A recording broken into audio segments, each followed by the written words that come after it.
Sa ating pabago-bagong mundo, kung saan ang bawat araw ay may mga matitinding kaganapan na tumitinding tensyon sa daigdig, mga karahasan at napakaraming magulong pangyayari.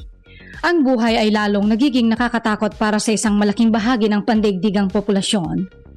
Ang mga ito ay kumakatawan lamang sa isang maliit na bahagi ng maraming mga issue na kasalukuyang nagpapahirap sa ating planeta, na nag-aambag ng malaki sa matinding pagkabalisa na nararanasan ng maraming individual. Kunin ang videong ito ay magsagawa ng komprehensibong paggalugad sa nangungunang 10 kritikal na hamon na kinakaharap ng ating mundo sa ngayon. Pero bago yan ay huwag kakalimutang mag-like at subscribe sa ating channel para laging updated ka sa ganitong klaseng video. Korupsyon. Walang alinlangan, ang isa sa mga pangunahing suliranin na kinakaharap hindi lamang sa Pilipinas kundi sa buong mundo ay ang konsepto ng korupsyon na nakahulman na sa mga struktura ng politika kung saan maraming politiko ang nagmamasid lamang sa aspeto ng salapi. Ito'y lubusang naging laganap sa loob ng pamahalaan sa mga hanay ng kapulisan at pati na rin sa sektor ng katarungan. Ang mga individual na may kapangyarihan ay patuloy itong ginagawa upang linlangin at paglaruan ang yaman ng bansa para sa kanilang pansariling interes at pakinabang. Matinding kalamidad. Mga bagyo, lindol, baha, sunog sa kagubatan at marami pa. Hindi lang mga bansa sa Asia at Afrika ang nabibiktima, kundi pati na rin sa Europa at Amerika. Walang pinipigilan ng galit ng kalikasan, mayaman man o mahirap.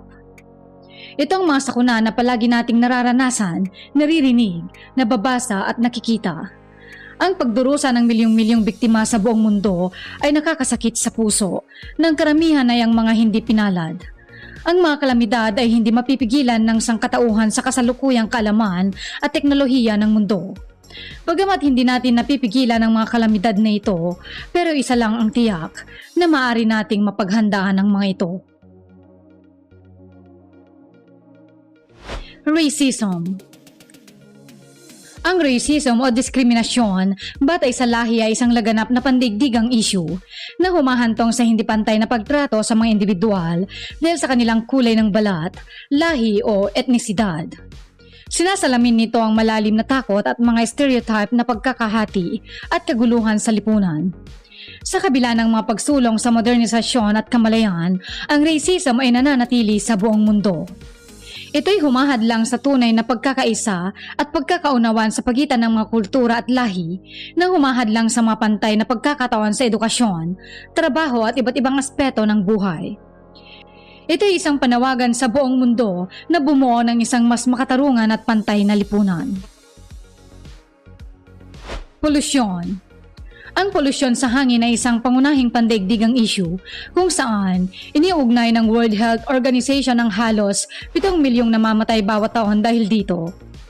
Ito'y humahantong sa mga problema sa kalusugan tulad ng mga sakit sa baga, sakit sa cardiovascular at iba pa.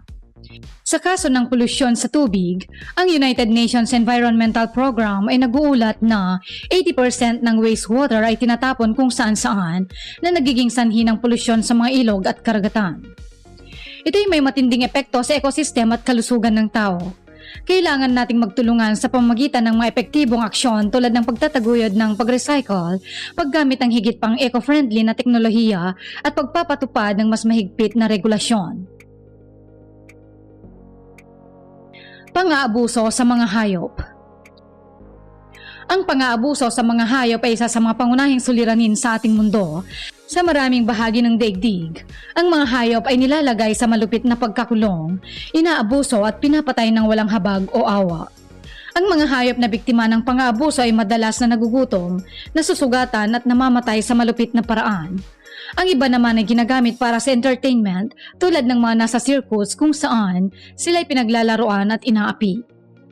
Ang pang-aabuso sa mga hayop ay nagpapakita ng malalim na issue.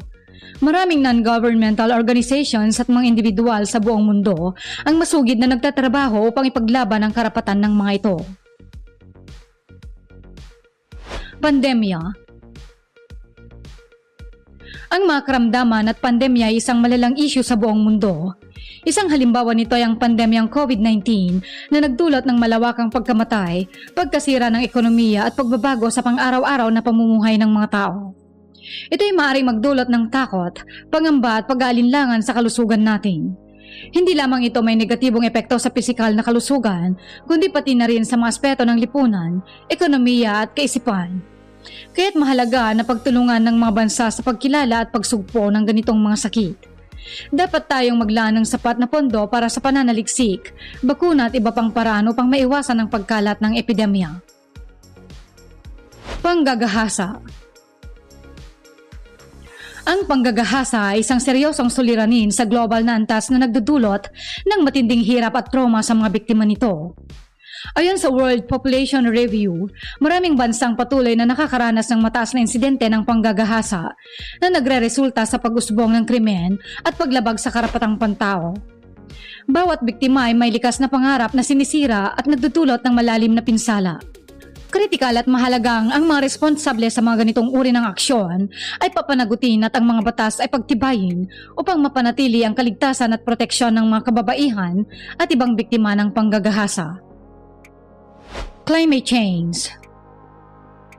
Ang pagbabago ng klima ay isang mahalagang issue sa ating mundo. Ang pagtaas ng temperatura ng planeta ay nagdudulot ng iba't ibang epekto, tulad ng pagtaas ng antas ng karagatan, pagkatunaw ng yelo sa mga polar ice caps, at mas malalang mga kalamidad.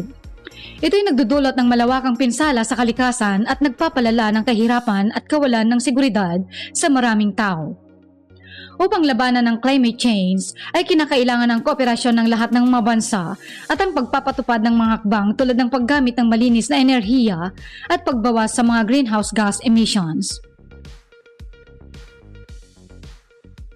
Kahirapan. Ang hindi mawawala at una sa ating listahan ay ang kahirapan. Ayon sa World Bank, noong 2022 ay higit sa 700 milyong tao ang namumuhay sa extreme poverty. Sa mga third world countries, mahigit sa 20% ng populasyon ang nakakaranas nito. Ang kahirapan ay nagdudulot ng problemang pangkalusugan, lalo na sa mga kabataan kung saan sila ay nakakaranas ng malnutrisyon at kawalan ng pangangalaga. Ito ay isang laganap na suliranin sa buong mundo. Kahit may mga pagsisikap mula sa iba't ibang mga organisasyon, ay patuloy pa rin ang paglaganap ng kahirapan. Mahalaga ang pag-unawa sa mga datos at pagtutok sa mga aspeto tulad ng paglikha ng trabaho, edukasyon at pangkalusugan upang mabawasan ang bilang ng mga taong naghihirap sa buong mundo.